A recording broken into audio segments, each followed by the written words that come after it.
Good morning, everyone.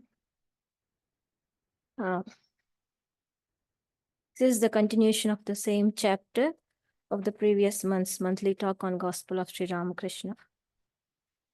The chapter is Sri Ramakrishna Reminiscences.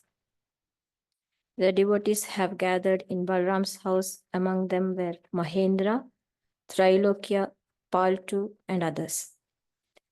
Sri Ramakrishna wanted to see Purna, a young devotee who is a student of the school where I am taught. Sri Ramakrishna humbly asks him to tell Purna to meet him. We may wonder why Sri Ramakrishna has got such a great love for Purna. That is because Sri Ramakrishna recognized him as Ishvara Koti.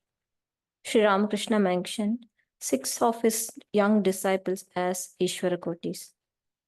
1. Swami Vivekananda, Swami Brahmananda, Swami Premananda, Swami Yogananda, Swami Niranjanananda, and Purna.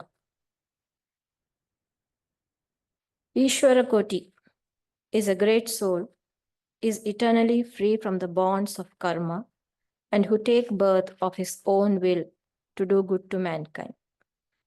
Sri Ramakrishna says, Purna Chandra Ghosh or Purna was born with an element of Vishnu and recognizes him as a spiritual aspirant possessing a high degree of sattva. Sri Ramakrishna then talks of cultivating intense dispassion. What is dispassion? Dispassion is a stage in which the seeker has realized the emptiness of all things leads to attachment. And when this dispassion becomes intense, it becomes renunciation, tyaga. In the case of dispassion, mind plays its role in making decisions. But when intense dispassion comes, there is no place for the mind to give a second thought. The single thought becomes transparent, that is renunciation. There is a striking incident in Purna's life which completely changed his attitude. Once Purna was passing through a very unhappy time and one day decided to commit suicide. He first took a bath and made himself ready. Then he thought, let me read a page from the Gospel of Sri Ramakrishna. Taking the beautiful message of the Master, I shall depart from this world. He opened the book, and at random his eyes fell on these sentences. I quote, Purna is a young devotee. The Master was thinking of his welfare. These words from the Gospel changes his suicidal plan. He felt great assurance that the Master was thinking of his welfare. Thank you.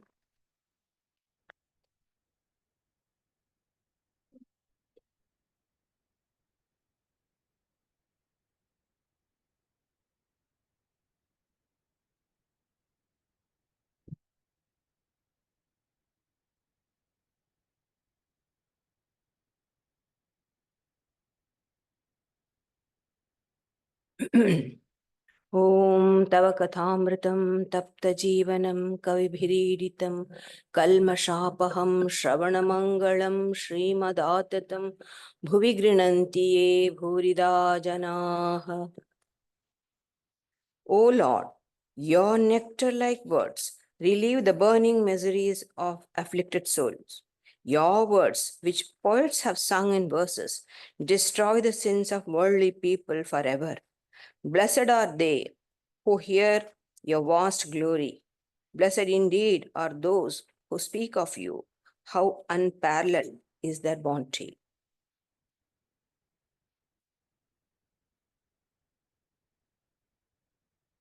Yeah, we are now in the 37 chapter. The same chapter we are continuing. Sri Ramakrishna is staying in Balaram's house. Balaram was a very great devotee, household devotee, who looked after Sri Ramakrishna's needs, everything. Sri Ramakrishna says he was in his past birth a follower of Chaitanya Mahaprabhu. He comes from that group. Sri Ramakrishna's devotees, many of them come from different realm. Like, for example, Sharat and Shashi, Swami Sharadananda and Ramakrishnananda come from Christ consciousness. From that, you can call Christ Loka, like how we say Vishnu Loka, Shiva Loka, like that, from that aspect. And Baburam comes from Radha.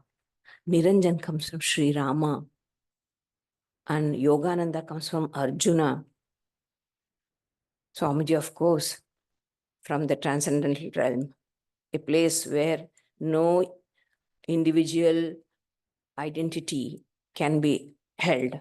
In that place, in that realm, Swamiji held his own individuality. Such was his personality. So powerful was his, sattvic ego. Just for the good of the world, for the good of the cosmos, these 7 rishis meditate in that realm, keeping their own individuality intact in the realm where one cannot keep. So just imagine how strong their ego is. Not what Sri Ramakrishna says, unripe ego. It's pure sattva, with a tinge of rajas. That rajas is just to do good to the world. That brings them. That's the only thread which brings them back to the world to do the good works. He can come in many ways. Anyway, so we heard about Purna's life. Very great soul, coming from such a high realm. We do not know why he was made a householder. But their people were very, very against Purna going to Sri Ramakrishna. They tried their best to stop him. But since he was M's student, M managed to bring him. And finally, the family, after Sri Ramakrishna's passing away, they made the boy, they literally bound him to the world. He was married. They got him married. And very few years he lived. And even when Holy Mother was there, he passed away. Then he got some sickness, something came, and the mother would daily come to Holy Mother and cry, please save Purna.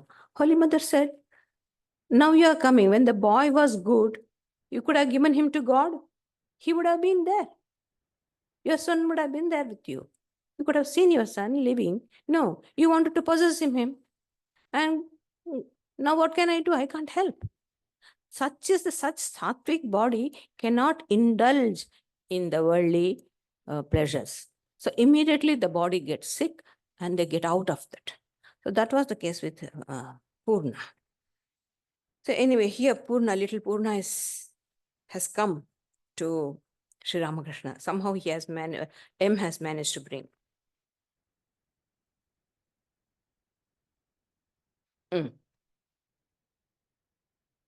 Trilokya and all are there.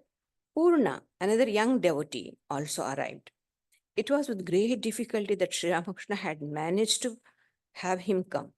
His relatives strongly objected to his visiting the master. Purna was a student in the 5th grade of the school where M taught. The boy prostrated himself before Sri Ramakrishna. The master seated him by his side and was talking to him in low voice. M alone was sitting near him. The other devotees were talking about various things. Girish was sitting on the other side of the room, was reading the life of Keshav. Keshav Chandra Sen was the leader of the Brahmo Samaj.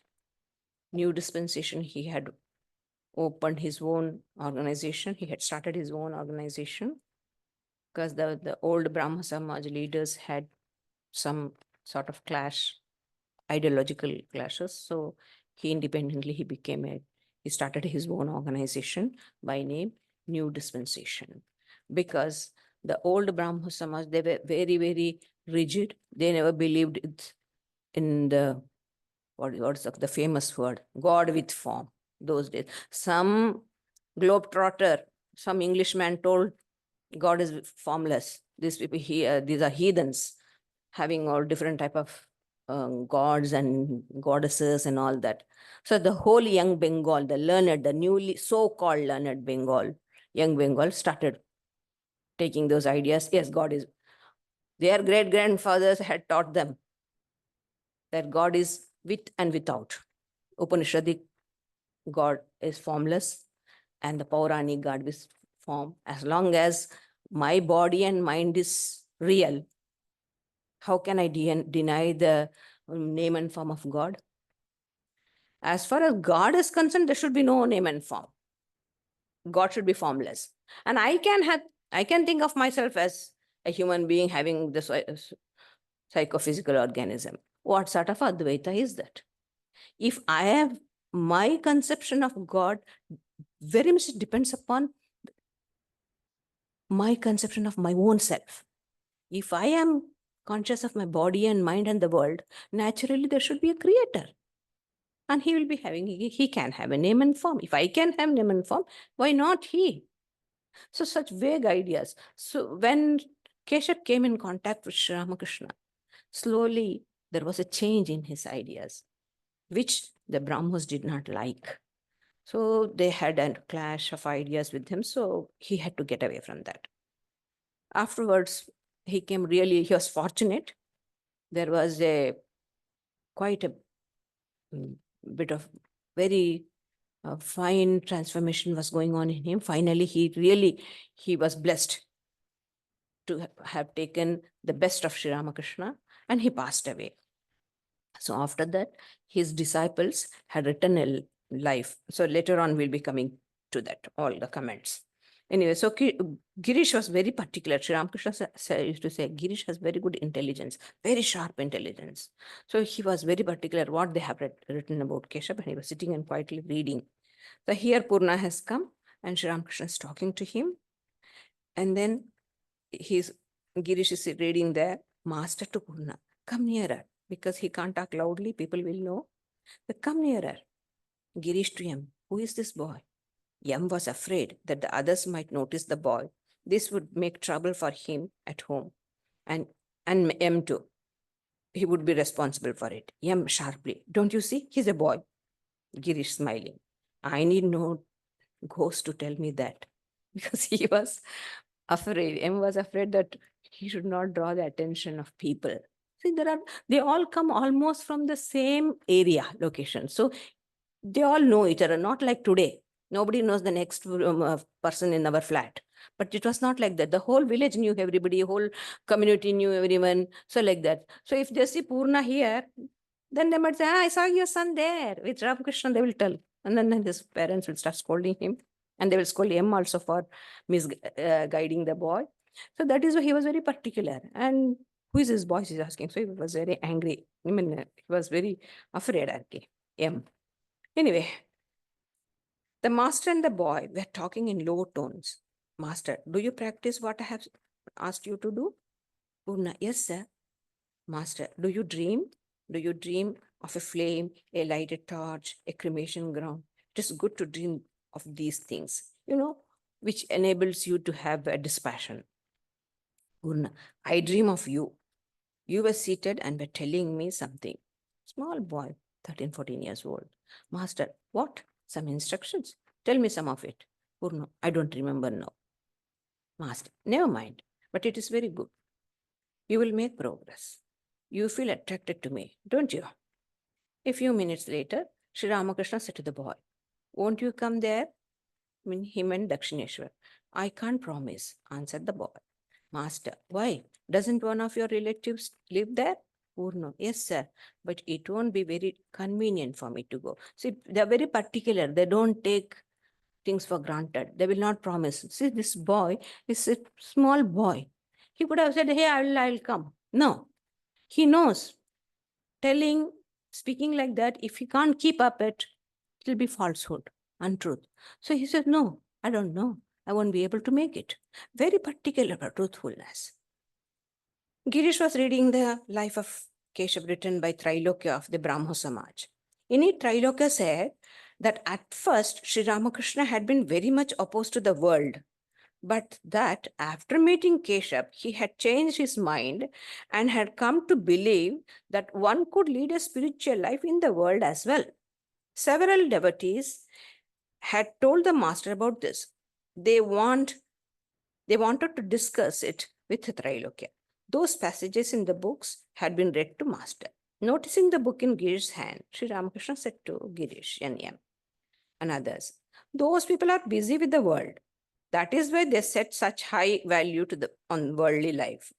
They are drowned in women and gold. One doesn't talk that way after realizing God.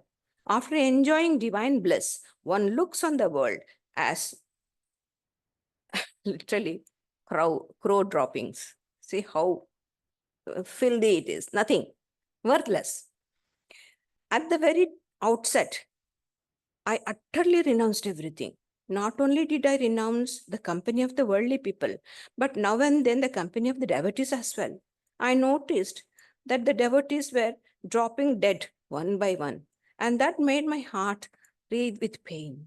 But now I keep one or two of them with me. See, this very always Robert mentions about it. This very hall had so many. One by one, everyone is going on. We had that beautiful Mr. and Mrs. Naidu, not there. One by one, so many are going away. So, they go and it's really painful. We are sadhus, still it hurts, it pains us. Such a good devotee we lost, we feel for it. So, more so with Sri Ramakrishna. So, he's saying everyone is good. Better to give up the devotees also. Because it's painful. Anyway, so Girish quickly went home to have his lunch and come so that he can come and talk with Trailokya and argue with them. Trailokya arrived with Jayagopal Sen. They bowed down to the master and sat down. He inquired about their health. The younger Narain entered the room and saluted Sri Ramakrishna. He is the one of the devotee. The master said to him, "Why didn't you see me last Saturday?" He's very particular, Sri Ramakrishna. So he will keep the list. Who are the boys who are regular with him, who haven't come? Everything he knows. Nothing goes unnoticed.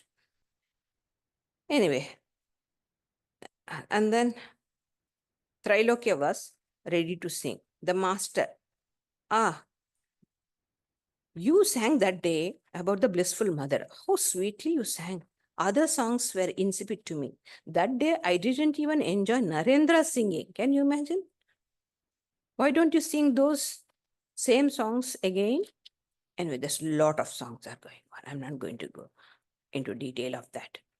Because songs, it's all in Bengali. The translations are not that good. They're very beautiful, highly elevating. And that's one thing with the music. Music elevates the mind and it's very helpful for meditation. Especially, it brings closer to God. The one advantage of music is, especially if the music is divine and explains the qualities of God, his beauty, the virtues, all this. So what happens is when we sing with concentration and we meditate on those music, slowly our minds get soaked in it. That is how we imbibe those qualities. That is why it's always, when we meditate, for example, when we meditate on Buddha and we meditate on his compassion, what happens? Our mind slowly starts absorbing those ideas, and that's how we enrich our own life.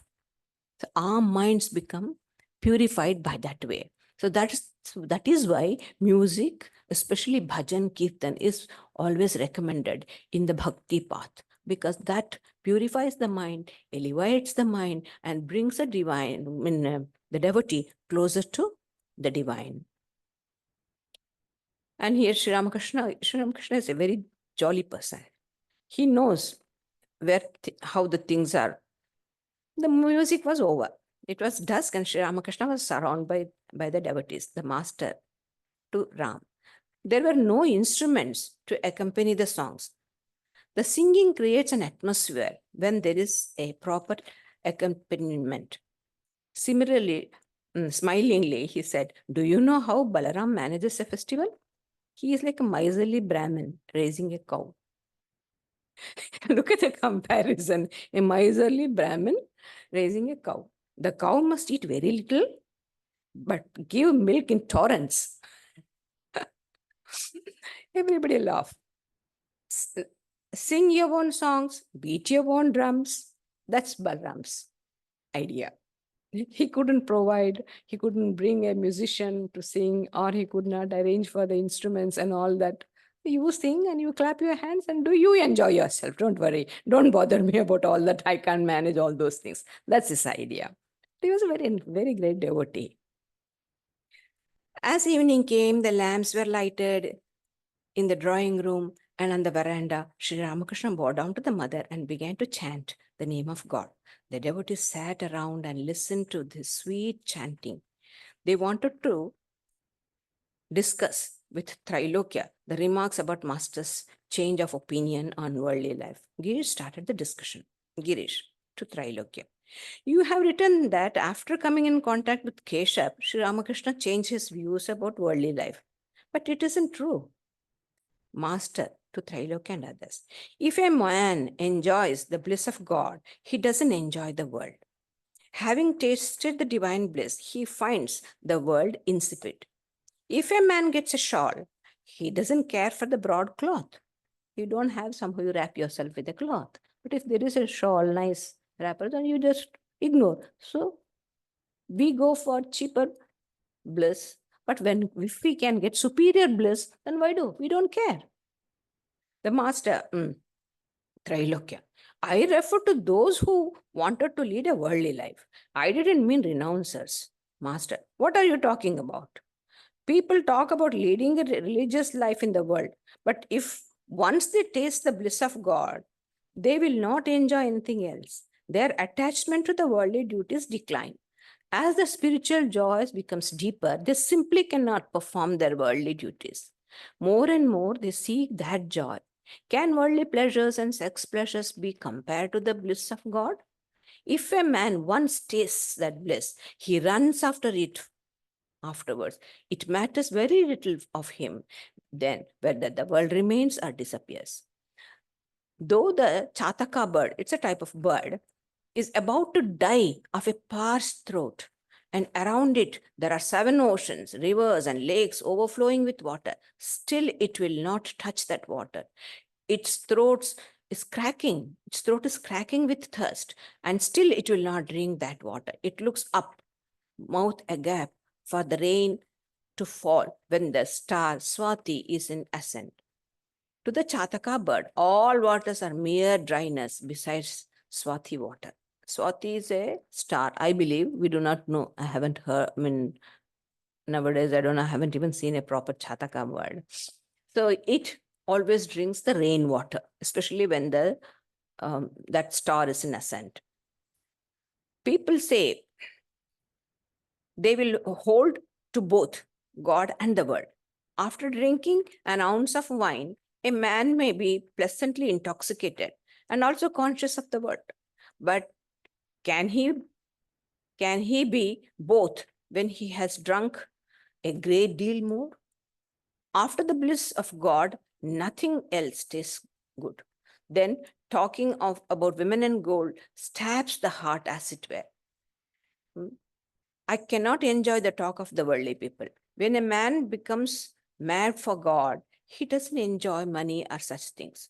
Immediately, money, he said, no. So Trilokya said, but sir, if a man has to remain in the world, he needs money and he must also save and he has to give in charity. And before he could speak, the master cuts him. What? Do you mean that one must save money and then seek God? And you talk about charity and kindness. A worldly man spends thousands of rupees for his daughter's marriage. Yet, all the while, his neighbors are dying of starvation, and he finds it hard to give them 2 morsels of rice. He calculates 1,000 times before giving them even that much. The people around him having nothing to eat, but he doesn't care about that. He says to himself, what can I do? Let rascals die. All I care about is that the members of my family should be well. And they talk of doing good to others. Trailokya. But, sir, there are good people in the world as well. Take the case of Pundarika Vidyanidhi, the devotee of Chaitanya. He lived in the world, the master. He had drunk wine up to his neck. That is, wine means the divine bliss. He means. If he had drunk a little more, he couldn't have led a worldly life. Trailokya remained silent. So everybody is silent. Girish is silent. Trailokya is silent. Everybody is silent. M said aside to Girish, and he's telling him slowly, then what he has written is not true. Then that provoked Girish, immediately Girish. Then what you have written is not true. Trailokya. Why so? Doesn't he, meaning Ramakrishna, admit that a man can lead spiritual life in the world? Master. Yes, he can. But such a man should first of all attain knowledge and then live in the world. First, he should realize God, and then he can swim in the sea of slander and not be stayed. After realizing God, a man can live in the world like a mudfish. The world he lives is the world he lives in after attaining God is the world of Vidya. In it, he sees neither woman nor gold. He finds there only devotion, devotee, and God. You see, I too have a wife and few pots and pans in my room. I too feed few vagabonds.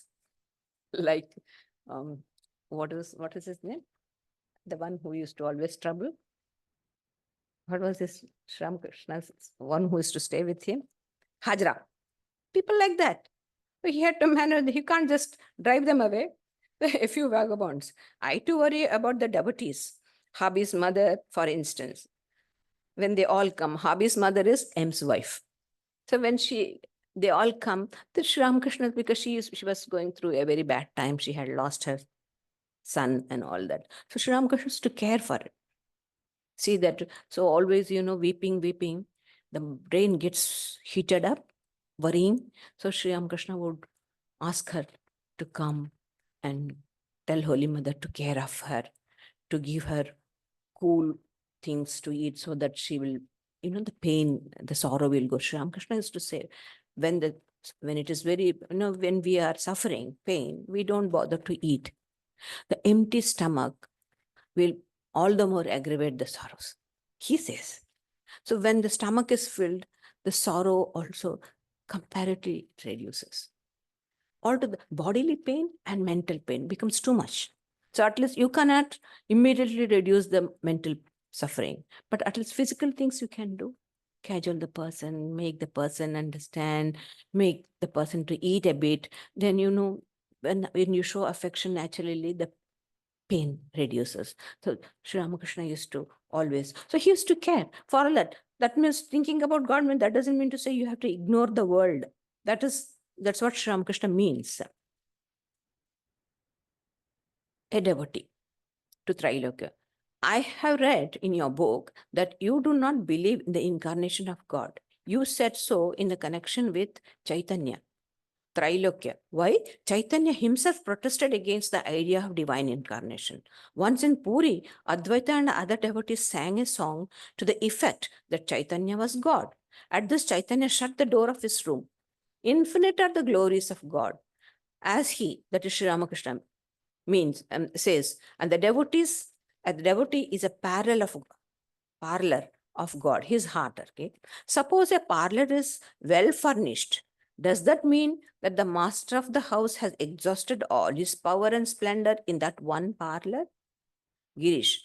He, Sri Ramakrishna, says that prema alone is the essence of God. Love. Prema means love. Love alone is the essence of God. We need the man through whom this ecstatic love of God flows. He says that the milk of the cow flows through the udder. We need the udder. We do not care for the other parts of the cow, the legs or tail or the horns. No. Sri Ramakrishna used to say, incarnation of God is like the udder of the cow. Therein, the whole purpose of the cow is fulfilled. you get the milk. So incarnation is the one. Through him, we taste the bliss of God, the love of God. That is the purpose of the incarnation. Incarnation, when they come, they boost our spiritual progress. Even with a little essence, if there is something, some essence in us, that will bring us closer to God, and that will enable us to progress quickly. And that love of God comes only through the incarnation of God. Moses brought love. Christ brought love. With Christ, love of God came. Before it was all just abiding with the commandments. What will that do? Do's and don'ts won't help you until we try to love God. And how does that love come? Unknown, some vague idea of God? No. Some tangible person, in and through him, we can love. That's the purpose of incarnation. That is why God incarnates, to make his love available for us. What Sri Ramanuja calls it, saulabhya. That which is very transcendental comes within the grasp of your hand. You are able to feel it. You are able to feel God, touch God, love God, serve God. You can build a relationship with God. That's the purpose of incarnation. Rama, Krishna, Christ, Buddha, Chaitanya, Sri Ramakrishna. Why are all this? They take us quicker to God, closer to God. We build up a relationship with God. Yes, through the personality. And the personality will, in time, melt away. And we attain to the principle that's behind that personality. That is the wonderful idea about Saguna Brahma, or the Bhakti movement, or the incarnation of God. That is what Girish Chandra Ghosh, how clearly his ideas are so clear. Immediately he catches, this is the purpose of incarnation, and you are denying that itself. Trilok. The milk of God's prema flows through infinite numbers of channels. God has infinite powers. Girish, but what other power can stand before prema, before love? There's no other power. We can't understand any other thing. Take, for example, Sri Ramakrishna. How much can we understand his love? I mean, his knowledge, his renunciation. How much can we understand? But we know that Sri Ramakrishna loves us and we love him. Love is the only thing we can understand, because our capacity is very little. What can we understand about his transcendental glory? All that we understand is emotions. And prema is a pure emotion. Emotion devoid of all selfishness. I and mine, no. That is the impurity. So devoid of all this, it's a pure love. And we have a bit of it. All of us possess it. Only thing is, we do not know how to actualize it. When we come in contact with such great persons, or we come into contact with those who have associated themselves with them, with God, incarnation, we get it. That is how the parampara is coming. The tradition comes. Girish. What other power? Trilok. It is possible if he has the power. It is possible if he who has the power wants it. Everything is in God's power. Gish, yes, I admit that. But there is also a thing called the power of avidya. Power need not be always favorable. There are unfavorable powers also, avidya. See, that's the one thing with Vedanta and Semitic religions. Semitic religions clearly divide. Here is God, here is devil. But in Vedanta, it is not so. Avidya is also the part of God. It is through, Sri Ramakrishna says, through Vidya, he encourages noble people to have compassion. Through avidya, those who are worldly, his Maya world goes on. I and mine. That is how the world goes. If the world has to go, I and my has to be there. But there are many good souls with compassion. That belongs to Vidya. Through that, they evolve. They accommodate many people within them. Say, for example, not just me and my family, my community, my country. Then you go beyond that. You include wherever the people are suffering, you bring them into your heart. You care for them, you feel for them, and you try your best to elevate their the suffering and all that. So these things happen when compassion, which is the power of Vidya Maya, both are Maya. Vidya Maya and Avidya, both belong to God. As such, there is no devil in Vedanta. Maya has two power, Vidya Maya, Avidya Maya. Vidya Maya takes us closer to God, Avidya Maya takes away from God. That's what he is saying. There's a power of Avidya, Trailokya. Is Avidya a thing? Does there exist a substance called Avidya? It is only a negation, as darkness is a negation of light. There is no doubt that we prize prema most. What is a drop to God is an ocean to us. But if you say that prema is the last word about God, then you limit God himself. This is a very fine idea which Trailokya is speaking. Master to Trailokya and others. Yes, that is true. But an ounce of wine makes me drunk. What need have I to count of the gallons of wines in the tavern? What need have I to know about the infinite powers of God? Girish, do you believe in incarnation of God? Trailokya. God incarnates himself through his devotees alone. There cannot be a manifestation of infinite powers. It simply isn't possible. It is impossible for any man to manifest infinite powers. Girish, you can serve your children as Brahma Gopal. Then why isn't it possible to worship a great soul as God? See, there is a custom in certain aspects of Hinduism where you look upon even children as Gopal and serve them. So if you can serve a small child thinking upon him as Gopal and serve, why not an incarnation? Why not a great man as an incarnation of God? Possible. Then Master to Trailokya. Why all this bother about infinity? If I want to touch you, must I touch your entire body? If you want to bathe in the Ganges, must you touch the whole river from Himalayas down to the ocean? See, any portion of the infinity, you are touching the infinite. There's no need. If you want to touch the Ganges, we go and the Ganges flows by our ashrama. We take Ganges water bottle. We say, yeah, we had Ganga bath. We touch the Ganga, holy river, and we feel. So do you mean to say all the while we have to go to Kedar and Himalayas, Haridwar, there the Mother Ganga flows and then go on touching? No. Anywhere you touch, it's the same reality. It's the same Ganges in the same way. Infinite can be had right now. Only thing is, get rid of your mind. That's the one which is bothering.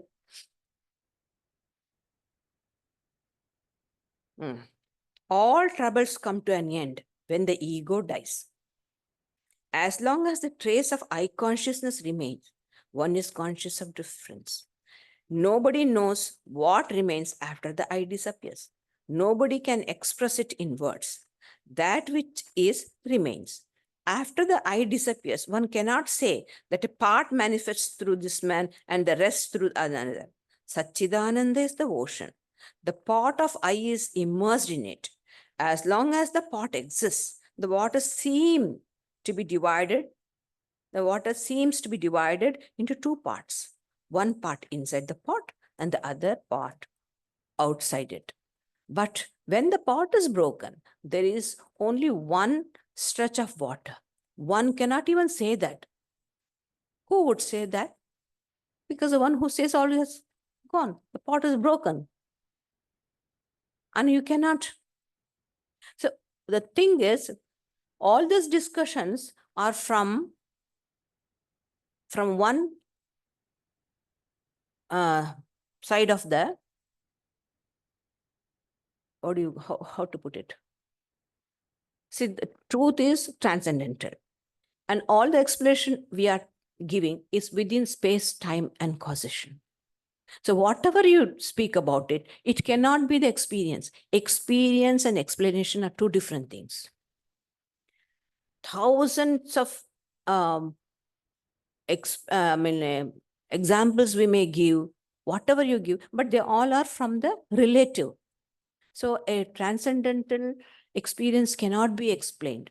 So something remains which cannot be expressed. So these two different things are different. Experience and expression are two different things. After the discussion, Sri Ramakrishna became engaged in pleasant conversation with Trilokya, Master. You're happy, isn't that so? Trilokya. But I shall become my old self again as soon as I leave this place. Here I feel very much awakening of spiritual consciousness. See? But still you deny that God can incarnate. Why can't that happen when Keshav was there? Why didn't that happen with other leaders? No. Only when you come to Sri Ramakrishna, you feel this difference. That itself is a proof that Sri Ramakrishna is different from other mortals. The strong ideas, they don't go very easily. Master, you don't have to be afraid of walking on the thorns if you are wearing shoes. You needn't be afraid of women in gold if you know that God alone is real and all illusory. The thing is, priorities is more important. We know all this are there. Intellectually, we do understand this is there now. Next moment, it won't be there. We all are certain that one day we will not be there, but we do not know when that day comes. Death is certain, but it's also uncertain. We do not know when it will come. So knowing that, we need to give our mind to that which is real. And how does it come? It doesn't come very easily. Constantly, we need to see the defects.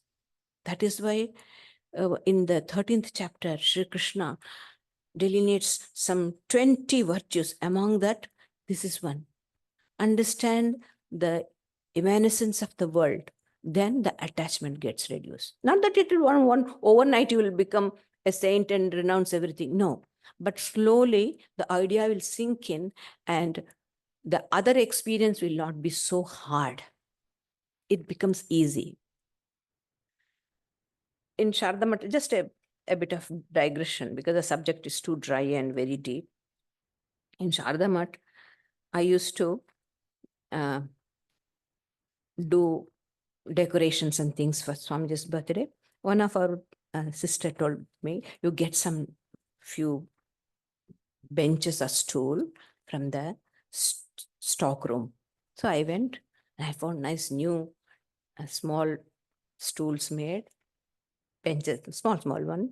So nice, it was very beautiful. So I brought them and I gave it to the sister. We can put the flower pots, putting the flower pots on that nice furniture. Anyway, so I put that and we decorated everything. And then after some time, one of the senior Mataji came. Who brought this? She started yelling at us. I said, it was there and I got it.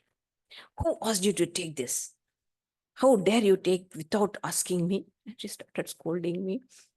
But she didn't take it because it was used for Swamiji's decoration. She scolded me and I took the scoldings and I kept quiet. And after she went, the other sister, why did you bring all this? Couldn't you see some old ones? I said, I should bring best thing for Sri Ramakrishna. You want always best thing. And then I told her, don't you know? That is why I have selected Sri Ramakrishna, the best thing. If I want best, I should select best. Because that is there in my nature to select best one. That is why I selected Sri Ramakrishna. I would have gone for the cheaper things. No, it's my nature to always get best. And that's why I brought the best thing. And I've got a best idea. That is Sri Ramakrishna. So she started laughing, It was just fun. So what is important is we need love of God, our spiritual unfoldment. This is what is important. This should be of paramount importance for us. And this should be our priority. And all the other things have to go according to that. We will adjust it. Will fit in. Other things should fit in God's what is spiritual life. Not spiritual life should not fit in the worldly life. No, our world has to fit in there. We manage, adjust it in such a way that our priorities and will be spiritual, and we go. Because this is the only chance for us. As long as we hold our psychophysical organism in good condition, we have to do it. And this goes, then you can't do it. So as long as this is there, good, we try to do it and accelerate our spiritual progress. Thank you.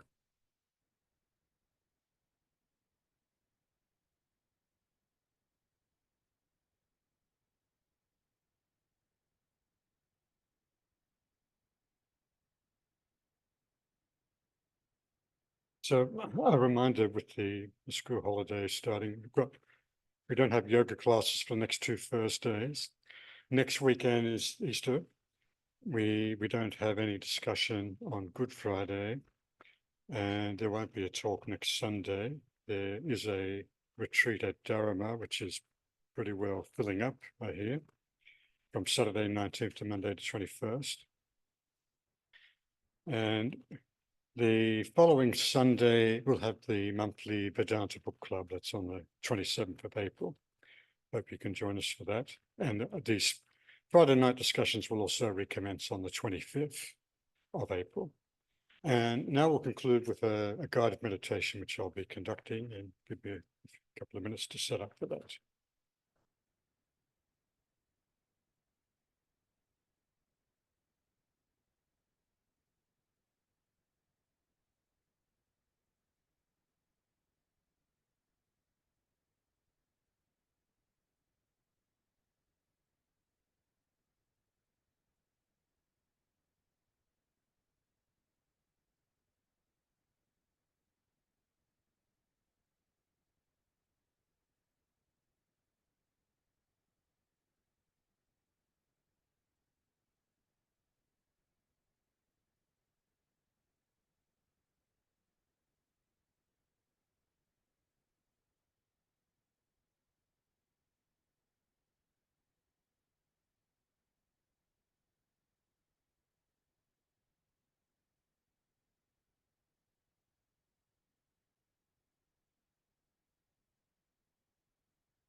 This meditation is called Expand Your Consciousness, where we follow an ancient yogic technique, expanding our sense of self beyond the limits of our body and mind, embracing the whole universe.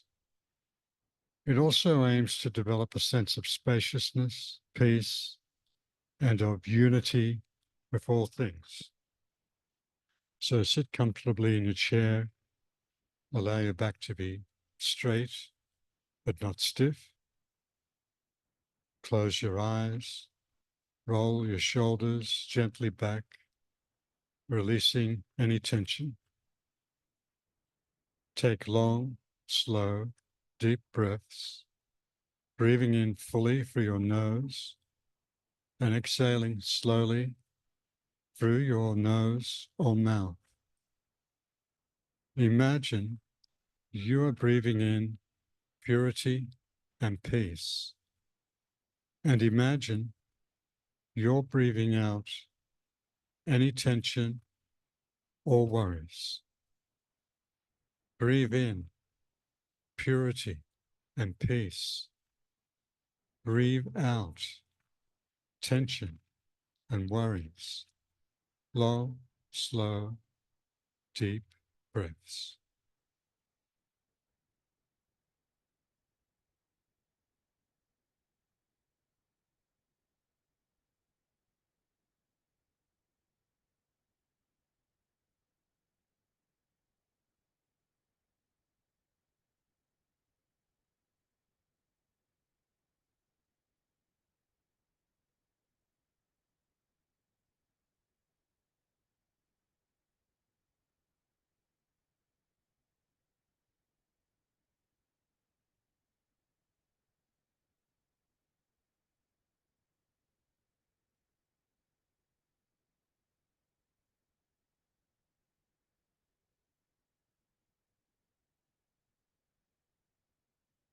On your next out breath, return to your normal rhythm of breath.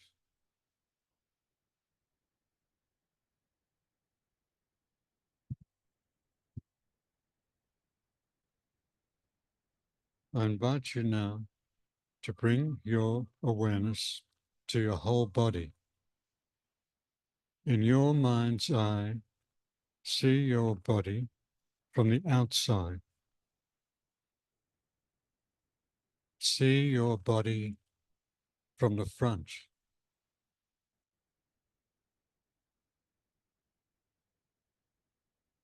See your body from the back.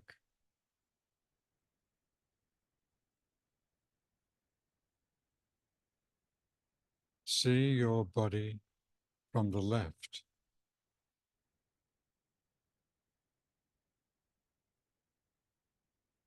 See your body from the right.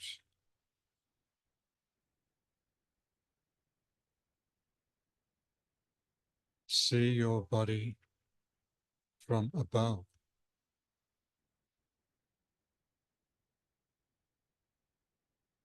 Now, view your body from all directions simultaneously.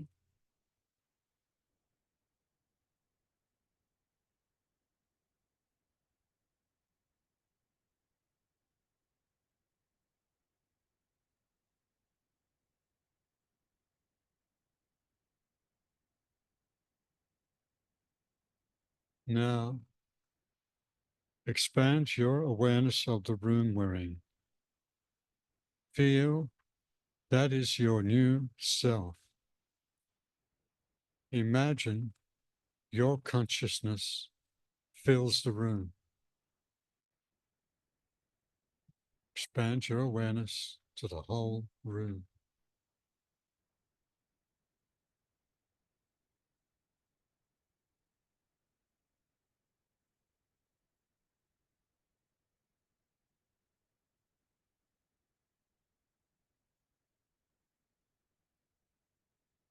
Continue to expand your awareness to the whole neighborhood.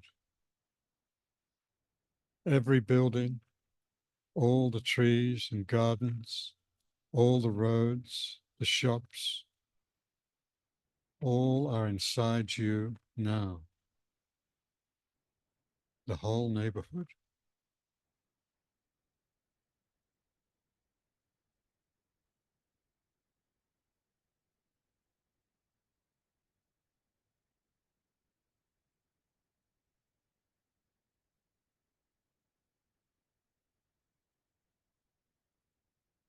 Expand your awareness to the whole city,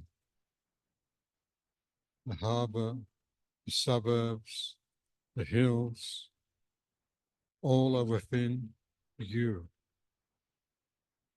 the whole city.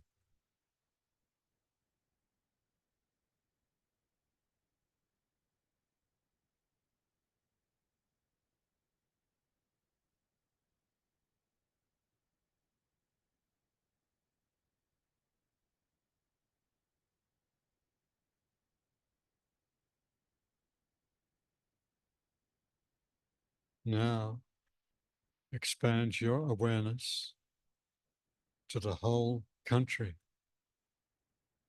all the mountains, forests, rivers, the wide open spaces, the cities and towns, from coast to coast, all are within you, the whole country.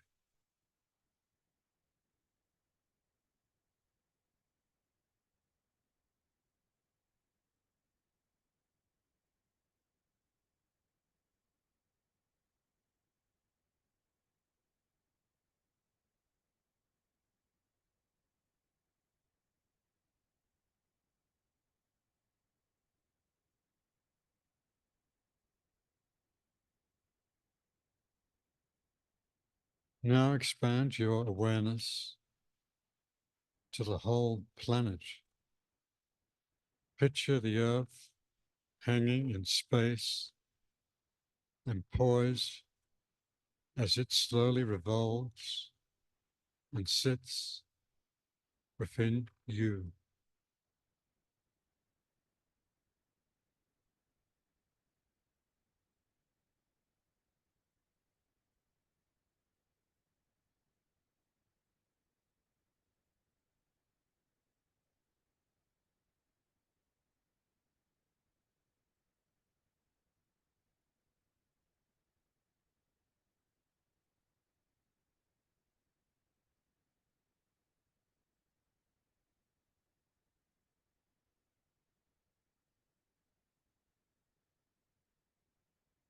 Expand your awareness now to include the entire universe, the billions of planets, stars, and galaxies, and the infinite space that contains them. It's all you. Allow your sense of self to embrace them all.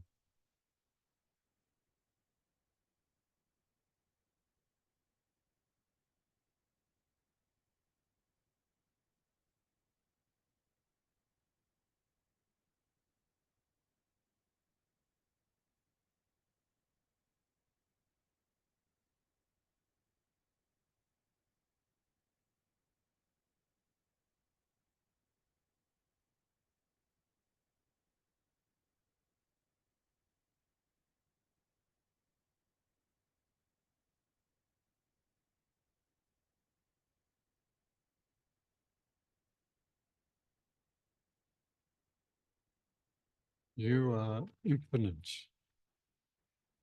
Feel how large and spacious you are. You are beyond all limitations, beyond any individual name or form. You're the calm witness of the cosmos and the eternal divine play.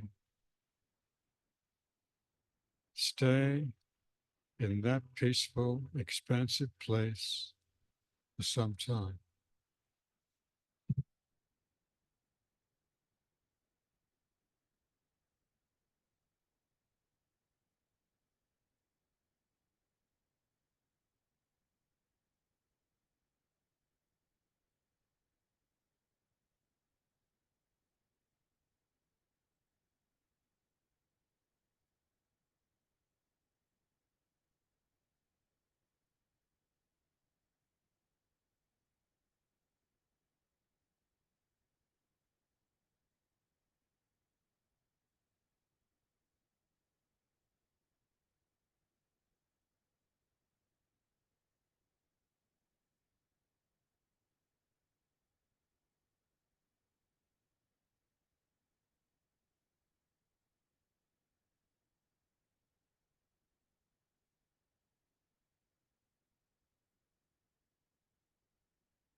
Slowly now, bring your focus back to the room. Become aware again of its shape and size.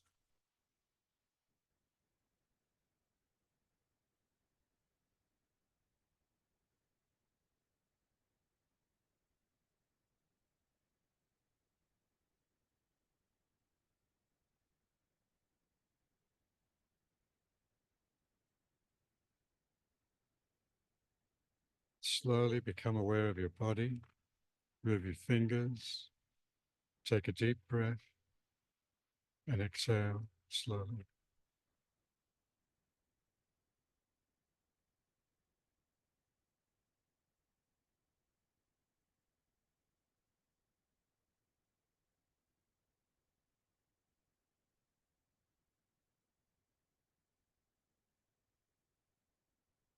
Sit still for some time, and when you're ready, you can slowly open your eyes.